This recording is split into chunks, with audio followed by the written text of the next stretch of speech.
예, 인사부터 드리겠습니다. 반갑습니다. 네, 저는 신방수 세무사라고 합니다. 많이 들어보셨죠? 네, 좋습니다.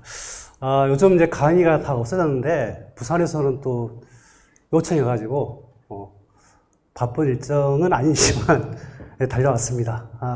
오늘 제가 이제 선생님 모시고 이제 강의 드릴 텐데, 그 강의 주제가 조금 산만합니다, 사실은. 이게 너무 세법이 너무 복잡해가지고, 저도 조금 요즘 겁을 내고 있거든요. 상당히 또 당해복도 있고 해서, 이걸 어떻게 전달할까 고민을 하다가, 주제 한 30가지를 가져왔거든요. 29개인가? 그래서 가장 핵심적인 걸 위주로 해가지고, 개인의 어떤 양도소득세, 취득세 이런 문제 있고, 그 다음에 개인 사업자 있죠? 개인 사업자가 어떤 문제가 있을까요? 개인 임대 사업자하고 또 무슨 사업자? 매매 사업자. 그리고 요즘 법인에 대한 관심사가 많을까요? 없을까요? 많습니까? 예, 많습니다. 책도 좀 잘 나가는 것 같아요. 지금 제 책이 있는데. 그래서 그런 걸 두루두루 이제 공부할 텐데, 리스크가 또 상당히 또 세졌어. 그쵸? 거기에다가 분양권도 주택이다, 재건축, 재개발, 입주권 문제 등등. 그래서 이게 도대체 3시간 가지고 강의할 주제는 아니지만, 그래도 여기 계신 분께서는 어느 정도 공부가 되어 있다고 생각하고, 조금 핵심적인 주제를 가지고 공부를 할 겁니다. 그렇게 일단 이해를 해 주시고요.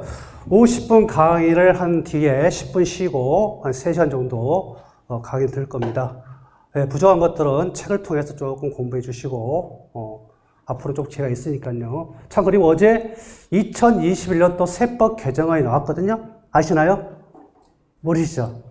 제가 깜짝 놀래가지고 강의 준비했는데 그게 나와가지고 이거 어떻게 큰일 났다 해서 딱 보니까 아직 그 부동산에 관련된 그 세법 개정안이 하나도 안 들어와 있어요. 그럼 올해 안 들어온 건가요? 아니에요. 더 준비를 더 해서 전번에 얘기한 것도 많죠? 그게 다 나중에 한꺼번에 반영돼가지고 연말에 그 국회에서 결정할 때 그게 다 들어올 거예요. 그래서 지금 안 들어온 게 아니다. 그렇게 일단 정리를 하시면 되겠습니다. 첫 번째 주제가 비과세 전략이 최고인 이유가 이런 주제를 뽑았는데요. 우리 여기 계신 분께서는 가장 좋은 게 뭐예요? 절세법? 비과세예요. 그렇죠? 비과세는 뭐예요? 세금이 없는 거잖아요. 없어. 그런데 더 좋은 건 뭐예요? 세금 신고 의무가 또 없어요. 그렇죠? 다 내 거고 그 다음에 세금 신고 의무가 없다. 물론 비과세를 받으시면 세금 신고 의무가 없지만 찌찌방 같은 어떻게 해요? 신고를 하는 게 좋다. 이렇게 정리를 하겠습니다. 자, 그럼 우리가 분석을 한번 해볼 텐데요. 자, K실 현재 일시적 2주택으로 비과세를 받을 수가 있다. 자, 이 주택의 시세는 8억 원, 취득가액은 4억 원입니다. 보유기간은 10년이라고 하자. 자, 일시적 2주택이 뭐예요? 자, 이거 오해하지 마세요.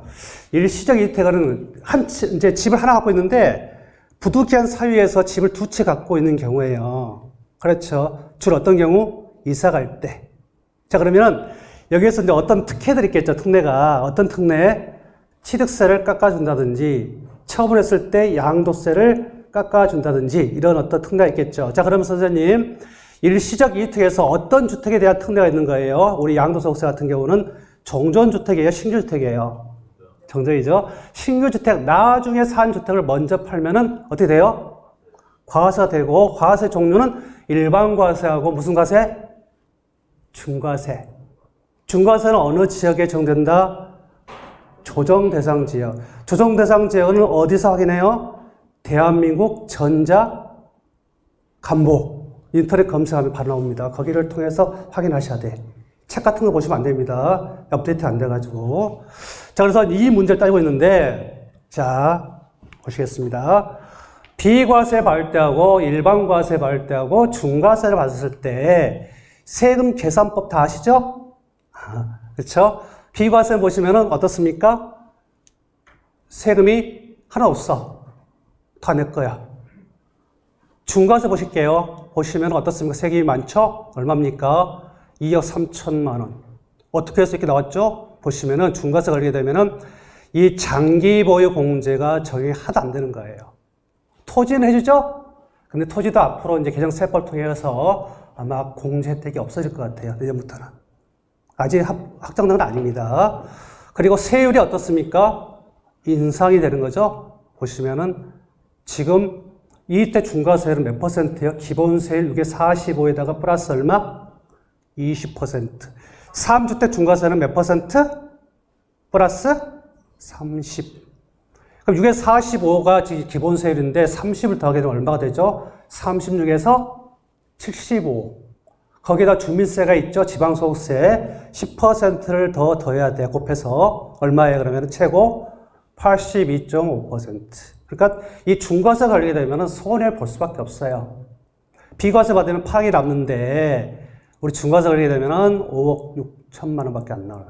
그 중간에 사이에 있는 게 뭐예요? 일반과세예요. 일반과세 어떻게 돼요? 세율이 약할 뿐더러 그 다음에 장기보유 공제가 적동이 돼요. 얼마가 최대죠? 장기보유 공제는 예, 우리 일반과세는 보통 최고가 30%. 몇 년 보유했을 때? 15년 보유했을 때. 3년 보유하면 얼마? 6%. 80% 공제는 1주택 갖고 계신 분, 고가주택 갖고 계신 분들. 자, 이건 나중에 말씀드릴 겁니다. 자, 그래서 앞으로 우리가 진행 방향은 먼저 비과세 혜택 받는 거예요. 죽었다 깨어나도. 그 다음 뭐예요? 중과세를 적용받으시면 안 돼요. 이런 사항을 내가 만드는 거예요. 자, 중과세를 안 받는 대신에 무슨 과세? 차선책으로? 일반과세. 그렇죠. 이렇게 정리하시면 되는 거예요. 근데 요즘 비과세 받기가 상당히 어떻습니까? 쉽지가 않아요. 그렇죠? 주택 임대사업자들, 매매사업자들, 괜히 주택 갖고 있는 것들 비과세 받기가 상당히 힘든 구조로 되어 있다. 갈아타야 하시는 분들 등등. 그걸 배우시는 거예요. 좋습니다. 그리고 중과세 걸리면 안 되니까 이 중과세는 절대 받지 않도록 그렇게 관리하시는 게 키포인트다. 자, 이런 것도 의사결정 한번 해보실까요? 자, 현재 시세가 이제 지금 8억인데 앞으로 2억이 더 올라간대요. 자, 그럼 어떻게 해요? 더 벌 거야. 그렇죠. 근데 여기서 뭐가 기다리는 거예요? 세금이 기다리는 거잖아요. 그래서 지금 앞으로 10억 된다는데 지금 비과세 받으면 8억 정도 내가 올 수 있는데 좀 기다렸다가 10억에 팔면 어떻게 돼? 더 좋은 거 아니야? 맞죠? 근데 세금이 기다린다는 거죠. 그래서 중과제도가 작동이 되게 되면은 세금이 많이 나오는 거예요. 이것 때문에 어떻습니까? 오히려 가처분 소득이 더 떨어지는 거예요. 그럼 뭐예요? 이런 선택은 잘못된 거죠. 그렇죠? 여기에 비해서는 어떻습니까? 손해봤죠. 지금 파는 게 유리하는 거예요. 그래서 비과세를 받을 수 있는 상황에서 비과세 안 받고 끌어가시면 계시거든요. 그래서 저한테 오시면 상담할 때는 어떻게 해요?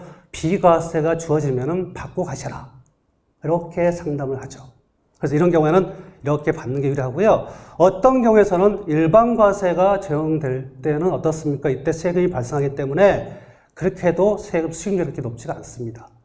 근데 이런 상황에서는 일반적으로 일반과세가 안 되고 중과세로 빠질 가능성이 높아요. 중과세는 어느 지역? 조정대상 지역. 부산도 다 조정대상 지역이죠? 거의 기장 같은 데가 조정대상 지역이 아니죠? 이런 정도.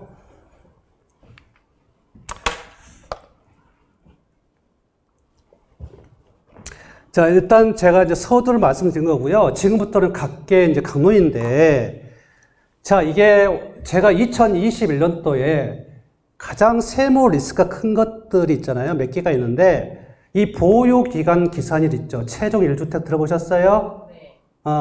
비과세 혜택 받을 때 1세대가 1주택을 몇 년 보유? 2년 보유, 몇 년 거주? 2년 거주 이렇게 하면 비과세 나오잖아요. 1세대 구성하는 것도 복잡하고 1주택도 따지는 것도 복잡하고 다 복잡해요. 그 중에 근데 생소하게 들어왔단 말이에요. 뭐 어떤 거? 2년 보유 요건 기산일이 바뀌었다고요. 다주택 갖고 계신 분한테 불이익 주는 거죠? 그래서 평소에 2채 이상 올해 많은 주택을 갖고 계신 분들이 다 팔고 정리하고 한 채 남아가지고 비과세 받을 때 못 받아요. 왜요? 보유를 다시 해야 되니까. 이런 개념이에요. 지금 여기에서 문제점이 많이 발생해요, 지금. 그러니까 중개하시는 분들 계신다면은 좀 유의하셔야 돼. 잘못 상담하게 되면은 비과세인데요, 상담했다가 나중에 과세돼가지고 큰 코 다칠 수가 있거든요. 그래서 이런 부분은 상당히 중요하다. 한 번씩 다 들어보셨죠? 아닌가요? 예, 좋습니다. 자, 근데 보세요. 이제 제가 몇 개를 말씀드릴 텐데, 이게 경우수가 되게 많아.